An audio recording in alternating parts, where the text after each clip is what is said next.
नाग पंचमी की सबसे प्राचीन कथा। जब नागदेव बने भाई। प्राचीन काल में एक सेठ जी के 7 पुत्र थे। सातों के विवाह हो चुके थे। सबसे छोटे पुत्र की पत्नी श्रेष्ठ चरित्र की विदुषी और सुशील थी, परंतु उसका भाई नहीं था। एक दिन बड़ी बहू ने घर लीपने को पीली मिट्टी लाने के लिए सभी बहुओं के साथ चलने को कहा, तो सभी धलिया और खुरपी लेकर मिट्टी खोदने लगी। तभी वहाँ एक सर्प निकला, जिसे बड़ी बहू खुरपी से मारने लगी। यह देखकर छोटी बहू ने उसे रोकते हुए कहा, मत मारो इसे, यह बेचारा निरपराध है।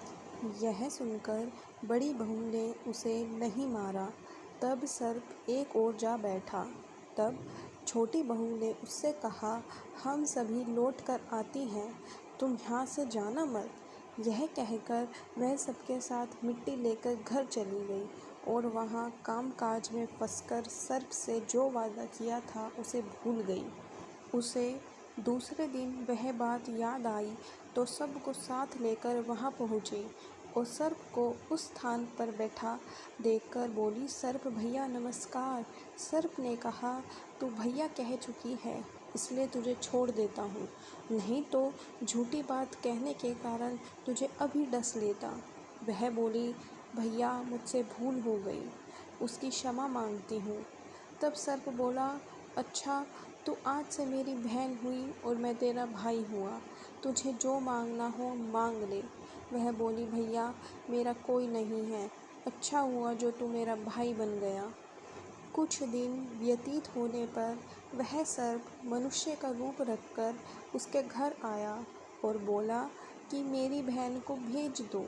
सबने कहा कि इसके तो कोई भाई नहीं था, तो वह बोला, मैं दूर के रिश्ते में इसका भाई हूँ। बचपन में वह मैं ही बाहर चला गया था। उसके विश्वास दिलाने पर घर के लोगों ने छोटी को उसके साथ भेज दिया। उसने बाद में बताया कि मैं वही सर्प हूँ, इसलिए तू डरना नहीं और जहाँ चलने में कठिनाई हो वहाँ मेरी पूँछ पकड़ लेना। उसने कहे अनुसार ही किया और इस प्रकार वह उसके घर पहुँच गई। वहाँ के धन ऐश्वर्य को देखकर वह चकित हो गई।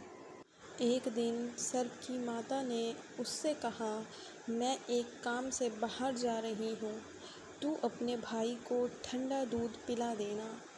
उसे यह बात ध्यान न रही और उससे गर्म दूध पिला दिया, जिसमें उसका मुख बेतरह जल गया।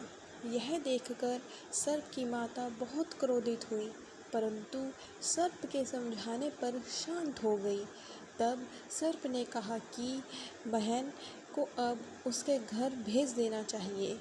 तब सर्प और उसके पिता ने उसे बहुत सा सोना, चांदी, जावरात, वस्त्र, भूषण आदि देकर उसके घर पहुंचा दिया। इतना ढेर सारा धन देखकर बड़ी बहू ने ईर्ष्या से कहा, भाई तो बड़ा धनवान है, तुझे तो उससे और भी धन लाना चाहिए। सर्प ने यह वचन सुना तो सब वस्तुएं सोने की लाकर दे दी। यह देखकर बड़ी बहू ने कहा, इन्हें झाड़ने की झाड़ू भी सोने की होनी चाहिए। तब सर्प ने झाड़ू भी सोने की लाकर रख दी। सर्प ने छोटी बहू को हीरा मणियों का एक अद्भुत हार दिया था। उसकी प्रशंसा उस देश की रानी ने भी सुनी और वह राजा से बोली कि सेठ की छोटी बहू का हार यहाँ आना चाहिए। राजा ने मंत्री को हुक्म दिया कि उससे वह हार लेकर शीघ्र उपस्थित हो। मंत्री ने सेठ जी से जाकर कहा कि महारानी जी छोटी बहू का हार पहनेगी, वह उससे लेकर मुझे दे दो। सेठ जी ने डर के कारण छोटी बहू से हार मंगाकर दे दिया। छोटी बहू को यह बात बहुत बुरी लगी। उसने अपने सर्प भाई को याद किया और आने की प्रार्थना की। भैया, रानी ने हार छीन लिया है, तुम कुछ ऐसा करो कि जब वह हार उसके गले में रहे तब तक के लिए सर्प बन जाए, और जब वह मुझे लौटा दे तब हीरो और मणियों का हो जाए। सर्प ने ठीक वैसा ही किया। जैसे ही रानी ने हार पहना वैसे ही वह सर्प बन गया। यह देखकर रानी चीख पड़ी और रोने लगी। यह देखकर राजा ने सेठ के पास खबर भेजी कि छोटी बहू को तुरंत भेजो। सेठ जी डर गए कि राजा न जाने क्या करेगा। वे स्वयं छोटी बहू को साथ लेकर उपस्थित हुए। राजा ने छोटी बहू से पूछा, तूने क्या जादू किया है? मैं तुझे दंड दूंगा। छोटी बहू बोली, राजन, धृष्टता क्षमा कीजिए। यह हार ही ऐसा है कि मेरे गले में हीरो और मणियों का रहता है और दूसरों के गले में सर्प बन जाता है।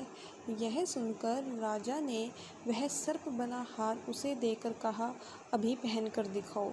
छोटी बहू ने जैसे ही उसे पहना वैसे ही हीरो मणियों का हो गया। यह देखकर राजा को उसकी बात का विश्वास हो गया और उसने प्रसन्न होकर उसे बहुत सी मुद्राएं भी पुरस्कार में दी।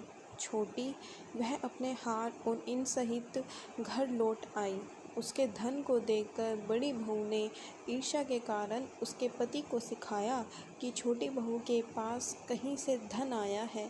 यह सुनकर उसके पति ने अपनी पत्नी को बुलाकर कहा, ठीक ठीक बता कि यह धन तुझे कौन देता है। तब वह सर्प को याद करने लगी। तब उसी समय सर्प ने प्रकट होकर कहा, यदि मेरी धर्म बहन के आचरण पर संदेह प्रकट करेगा तो मैं उसे खा लूँगा।